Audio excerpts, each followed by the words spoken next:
எனக்கு என்னமோ ஏதோ ஒரு எமோஷனல் ரோலர் கோஸ்டர்ல போன மாதிரியே ஒரு ஃபீலிங்.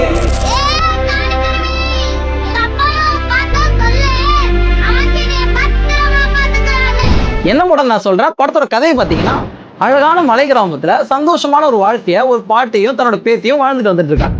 ஒரு நாள் தன்னோட பேத்திக்கு உலகத்துல யாருக்குமே நடக்கக்கூடாத மிகப்பெரிய ஒரு துயரம் நடந்துருது.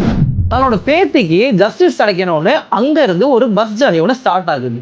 அந்த ஜேர்னில வர ஒவ்வொரு பேசஞ்சர்ஸோட ஒவ்வொரு இன்சிடென்ட்ஸும் இன்னும் இந்த கதையை ரொம்ப எமோஷனலா மாத்து. இவங்க எப்படி இவ்வளவு பெரிய கஷ்டத்தை கடந்து தன்னோட பேத்திக்கு உண்மையான நீதியை வாங்கினாங்க அப்படின்றத அந்த படத்தோட கதை. ஆக்சுவலா இந்த படத்தோட பிக்கஸ்ட் ஸ்ட்ரென்த் என்ன தெரியுமா? நம்ம கோவை சரளா மேமோட ஆக்டிங் தான். அவங்க காமெடிக்கு ஃபேமஸ்னா நம்ம எல்லாருக்குமே தெரியும். ஆனா இந்த படத்துல ஒரு எமோஷனல் ரோல் ஒன்று பண்ணியிருப்பாங்க பாருங்க, படம் பார்க்குற நம்மளால அழுவாம இருக்கவே முடியாது. இந்த படத்தோட பேரு செம்பி. ஹாட்ஸ்டார்ல தமிழ் லாங்குவேஜ் அவைலபிளா இருக்கு. இந்த படத்தை நீங்க ஆல்ரெடி பார்த்துருந்தீங்கன்னா கமெண்ட் செக்ஷன்ல கமெண்ட் பண்ணிட்டு போங்க. இந்த மாதிரி மூவி சஜஷன்ஸ்க்கு எங்க பேஜை ஃபாலோ பண்ணிக்கோங்க.